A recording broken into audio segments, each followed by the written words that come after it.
इस वीडियो में हम कुछ ऐसे सीक्रेट टॉपिक्स को जानेंगे जो एक एवरेज स्टूडेंट को कल्टीवेट करके एक टॉपर स्टूडेंट बना सकती है। देखो, हर चीज संभव है। हम जिस चीज के लिए अपने माइंड को ट्रेन करेंगे वो उसे हासिल करके रहेगा।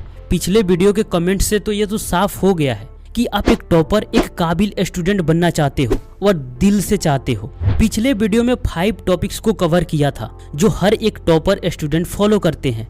इसमें ऐसे टॉपिक्स को कवर करेंगे जिसके बिना एक टॉपर, एक काबिल स्टूडेंट बन पाना संभव ही नहीं है। लेकिन इन टॉपिक्स को ध्यान से समझा और उसे अपने अंदर डेवलप कर लिया तो फिर आपको कोई रोक भी नहीं सकता। Number 1, organize your study room. एक गंदा स्टडी रूम प्रोडक्टिविटी का सबसे बड़ा दुश्मन है। अगर आपका टेबल बवंडर की तरह दिखती है तो वो आपको पढ़ने के लिए कभी आकर्षित करेगी ही नहीं। जैसे एक साफ सुथरी बिस्तर आपको कभी आलस करने नहीं देगी, उसी तरह एक क्लीन टेबल आपके फोकस और कंसंट्रेशन के लिए मिरेकल साबित होगा। कभी कभी आपको सच में पढ़ने का मन नहीं होगा, फिर भी आपका टेबल आपको पढ़ने के लिए बैठा ही देगा, भले कुछ ही देर क्यों ना पढ़ो। देखो, आपका स्टडी टेबल ही आपका फ्यूचर डिसाइड करेगा, तो उसे नीट एंड ऑर्गेनाइज्ड रखने का आपकी पूरी जिम्मेदारी है। तो सबसे पहले अपने टेबल को क्लीन करो और उस पर उसी कॉपी और बुक को रखो जिसे आप डेली यूज करते हो। बाकी सब बुक को अलमीरा में रख दो। अपने pen, pencil, highlighter, eraser and sharpener जैसे चीजों को एक होल्डर में रखो और इलेक्ट्रॉनिक प्रोडक्ट्स को टेबल से दूर रखो, जैसे mobile, charger, headphone, table watch आप रख सकते हो। दूसरा, आप दीवार पे मोटिवेशनल एंड इंस्पायरिंग कोट्स लिखकर चिपका सकते हो। अपने आइडियल का पिक्चर, जैसे स्वामी विवेकानंद, एपीजे अब्दुल कलाम साहब, आप जिसको भी अपना आइडियल मानते हो उनका पिक्चर स्टडी टेबल के सामने वॉल पे लगा सकते हो। आपका जो लक्ष्य है उसका कोई पिक्चर लगा सकते हो। अपने टेबल पर कोई ऐसा चीज रख सकते हो जिसे आप सच में पाना चाहते हो। और यही छोटी छोटी चीजें आप कर सकते हो जो आपको हमेशा पढ़ाई के लिए पुश करती रहेगी। नंबर 2, सेल्फ डिसिप्लिन डेवलप करो। देखो, नोट्स बनाना, प्रीवियस ईयर पेपर सॉल्व करना, एग्जाम के अकॉर्डिंग प्रिपरेशन करना, अच्छे कोचिंग ज्वाइन करना, लिखकर याद करना, समझकर पढ़ना, ये सभी टिप्स हैं और जरूरी भी है। पर इन सब चीजों को आपसे कराएगा कौन? प्लान को एग्जीक्यूट कराएगा कौन? टाइम मैनेजमेंट जरूरी है, पर उससे ज्यादा जरूरी है माइंड मैनेजमेंट। क्या लगता है आपको, टॉपर्स में सेल्फ डिसिप्लिन होती है? हाँ, होती है, 100% होती है। देखो, इस टॉपिक को गौर से समझना अगर आप टॉपर बनना चाहते हो और सच में चाहते हो। टॉपर मतलब कि आप हजारों लाखों स्टूडेंट्स में एक बनना चाहते हो, राइट? तो अगर आप सूरज की तरह चमकना चाहते हो तो सूरज की तरह जलना तो पड़ेगा। आप इस पिक्चर को देखो, इसका कीमत सिर्फ 5 रुपये है, क्योंकि ये तपा हुआ नहीं है, ये आग पे थोड़ा तपा हुआ है, तो इसका कीमत 10 रुपये है। ये आग पर इतना तपा हुआ है कि इसने तो अपना स्वरूप ही बदल दिया और इसका कीमत 75 रुपये है। उसी पत्थर को पूजा भी जाता है जो हथौड़े की चोट बर्दाश्त किया होता है। अब मैं आपसे पूछना चाहता हूँ कि जब आप मैक्सिमम स्टूडेंट से आगे निकलना चाहते हो तो आप वही करके सभी से आगे निकलोगे क्या जो मैक्सिमम स्टूडेंट्स कर रहे हैं? नहीं ना, क्योंकि आप वही करोगे तो आप फिर उसी भीड़ में शामिल हो जाओगे। तो भीड़ से अलग बनने के लिए भीड़ से अलग करना पड़ता है। इसीलिए मैंने पहले भी एक वीडियो में बताया था कि जब दूसरे लोग सो रहे हो तब आप पढ़ाई करो, जब दूसरे लोग घूम रहे हो तब आप काम करो, और जब दूसरे लोग खेल रहे हो तब आप तैयारी करो, और जब दूसरे लोग इच्छा कर रहे हो तब आप प्लान बनाओ। तो ऐसे ही आप मैक्सिमम लोगों से अलग एक्शन लोगे, तभी तो आप मैक्सिमम लोगों से आगे निकलोगे और टॉपर बनोगे। यही रियलिटी है। ये तो 100% सत्य है कि आप तब भी सबसे आगे निकलोगे जब आप दूसरों से ज्यादा खुद को तैयारी में लगाओगे, और हर टॉपर में यही क्वालिटी होती है। नंबर 3, अपनी मेंटल और फिजिकल एनर्जी को इंक्रीज करो। ये उतना ही सत्य है जितना आपको जिंदा रहने के लिए ऑक्सीजन चाहिए। आप हमेशा बेड पर क्यों पड़े रहते हो? क्योंकि आप में ऊर्जा की कमी है। प्रोक्रास्टिनेशन क्यों करते हो? क्योंकि आप में मेंटल एनर्जी की कमी है। और फिजिकल और मेंटल एनर्जी के बिना आपके सारे प्लान अधूरा रह जाएगा। आप सोचोगे कि मुझे पढ़ना है, लेकिन आप पढ़ नहीं पाओगे। आप सोचोगे कि मुझे ये काम करना है, प्लान भी रहेगा लेकिन एक्शन नहीं ले पाओगे।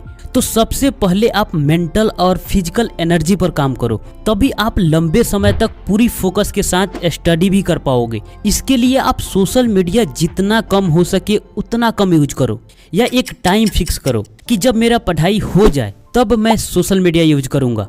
एक रिसर्च में पाया गया कि जो लोग 2 से 3 घंटे तक लगातार सोशल मीडिया यूज करते हैं वो फ्रस्ट्रेट होने लगते हैं, उनकी फोकस पावर डिक्रीज होने लगती है। वो इंसान चाहकर भी अपने मन को एक जगह पर कंसंट्रेट नहीं कर पाता।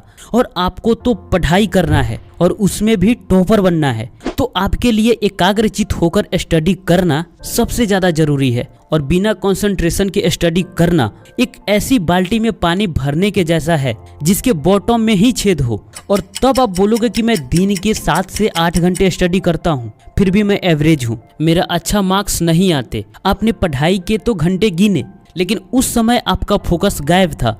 अगर आप ओवर थिंकिंग भी करते हो, हमेशा सोचते रहते हो, तो ये भी आपके मेंटल एनर्जी को लॉस करती है। लास्ट है स्लीपलेस, यानी नींद की कमी। अगर आप कम सोते हो तो आपके मेंटल हेल्थ पर सबसे ज़्यादा असर पड़ता है, क्योंकि जिस तरह एक समय के बाद शरीर भी थक जाता है, उसी तरह एक समय के बाद ब्रेन भी थक जाता है और उस समय उसके लिए नींद सबसे ज़्यादा जरूरी होता है। लेकिन मुझे नहीं लगता कि आप में से कोई ऐसा होगा जो कम सोता होगा। कमेंट बॉक्स में बताना कि आप कितने घंटे सोते हो। फिर भी 6 से 7 घंटे की नींद जरूरी है।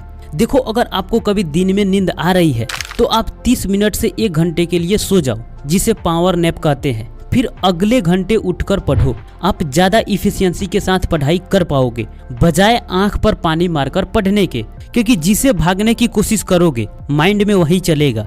देखो, मेंटल एनर्जी के लिए सबसे इफेक्टिव तरीका है प्राणायाम। जितना आप अधिक ऑक्सीजन गेन करोगे उतना ही आपकी मेंटल एनर्जी बूस्ट होगी, कंसंट्रेशन में इम्प्रूव होने लगेगा। इसको करने का सबसे आसान तरीका है कि आप कहीं भी इनमें से किसी एक पोजीशन में बैठ जाओ और अपने नाभि तक सांस को आने दो।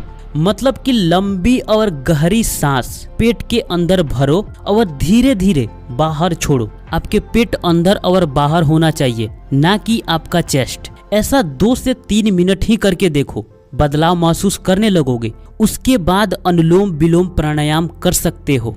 इससे मेंटल एनर्जी बूस्ट होता है, मन शांत होता है, फोकस बढ़ती है। और एक स्टूडेंट के लिए इससे ज्यादा क्या चाहिए। और शरीर में थकान महसूस न हो, इसके लिए हेल्थी डाइट लो, एक्सरसाइज या योगा रेगुलरली करो। नंबर 4, पढ़ने की आदत डालो। कंसिस्टेंसी के बारे में बताया था, लेकिन आप कंसिस्टेंसी तभी रख पाओगे जब पढ़ाई की आदत लग जाए। पढ़ाई के लिए आपको ज़्यादा सोचना न पड़े। देखो, जैसे आप न चाहते हुए भी सोशल मीडिया पे स्क्रॉल करने लग जाते हो, क्योंकि आप धीरे धीरे सोशल मीडिया के आदी हो चुके हो। इसका पैटर्न आपके माइंड में बन गया है। तो अगर सोचो कि आप न चाहते हुए भी बुक खोलकर पढ़ने बैठ जाओ, तो कितना मजे वाली बात है ना। तब तो आपके लिए टॉपर बनना कोई बड़ी बात नहीं होगी, राइट। हमें सिस्टम में सुधार करना है। लक्ष्य तो है, पर हम जो डेली एक्शन लेंगे उसी से तय होगा कि हमारा लक्ष्य हासिल होगा कि नहीं। जैसे कि आपने तय किया कि मुझे 95% लाना है, और आप तय भी कर लिए कि मुझे इसके लिए डेली 6 से 8 घंटे सेल्फ स्टडी करना है। टाइम बर्बाद बिल्कुल नहीं करना है। उसके लिए जो करना है सब सोच लिया। और ऐसा सिर्फ आप नहीं, बहुत सारे लोग करते हैं। एकदम से मैसिव चेंज, जो कल तक उसका 30% भी नहीं हो पा रहा था। और ऐसे आप हर बार फेल होते हो। क्यों? क्योंकि सिस्टम कहता है एकदम से बड़ी बदलाव नहीं आता। आपका बार बार फेल होने का कारण ये है, 6 से 8 घंटे डेली पढ़ने की प्लान बनाते हो, जबकि इससे पहले आप 2 घंटे भी रेगुलर नहीं पढ़ते आए हो। एक दिन किसी तरह पढ़ भी लोगे 6 से 8 घंटे, अगले दिन कल पर टालकर उसके अगले दिन गायब हो जाओगे, क्योंकि इतना घंटे आपके हैबिट में शामिल नहीं था। तो हैबिट में शामिल कैसे करें? ईमानदारी से खुद से पूछो कि मैं कितने समय तक डेली बिना किसी परेशानी के पढ़ लेता हूँ। जो भी टाइम आए, 30 मिनट, 1 घंटे, 1.5 घंटे या 2 घंटे। अगर 3 से 4 घंटे आ रहे हैं तब तो आप पास हो। थोड़ा सा और इम्प्रूव करने की कोशिश करो। 5 से 6 घंटे हो जाए तो और बेटर है। बस इस कैलकुलेशन को ध्यान से समझो। अपने पढ़ने का समय में सिर्फ 5 मिनट डेली ऐड करते हो तो अगले 21 दिन में मल्टीप्लाई होकर 105 मिनट हो जाएगा, जो कि 1 घंटा 45 मिनट होता है। अगले 30 दिन में मल्टीप्लाई होकर 150 मिनट हो जाएगा, यानी 2.5 घंटे। अगर आप 30 मिनट से स्टार्ट करते हो तो 21 दिन बाद 2 घंटा 15 मिनट डेली पढ़ने की आदत लग जाएगी। 30 दिन बाद 2.5 घंटे प्लस 30 मिनट, 3 घंटे का डेली स्टडी हैबिट डेवलप हो जाएगा। आप ना चाहते हुए भी इतना समय तो पढ़ोगे।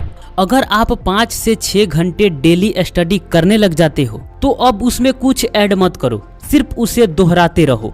और ऐसे ही हर टॉपर्स में डेली एक निश्चित समय पढ़ने की हैबिट डेवलप होती ही है। दोस्त, हैबिट लगातार किसी भी चीज को करने से डेवलप होती है और कुछ समय बाद वो ऑटोमेटिक होने लगती है। तो अगर आपसे स्टार्टिंग में एक दिन पढ़ाई मिस हो जाता है तो अगले दिन आपको पढ़ाई फिर से स्टार्ट कर ही देनी है, वरना 2 से 3 दिन बाद आप भूल जाओगे कि मैंने कोई चैलेंज लिया था। तो क्या आप ये चैलेंज एक्सेप्ट करने के लिए तैयार हो? तो कमेंट बॉक्स में आई एम रेडी जरूर लिखना। तो दोस्त, ये रहा वो 4 टॉपिक्स जिसे आप फॉलो करते हो तो टॉपर बनने से आपको कोई रोक नहीं सकता। तो कैसा लगा वीडियो कमेंट बॉक्स में जरूर बताना। मिलते हैं आपसे फिर अगले वीडियो में, तब तक के लिए आपका धन्यवाद।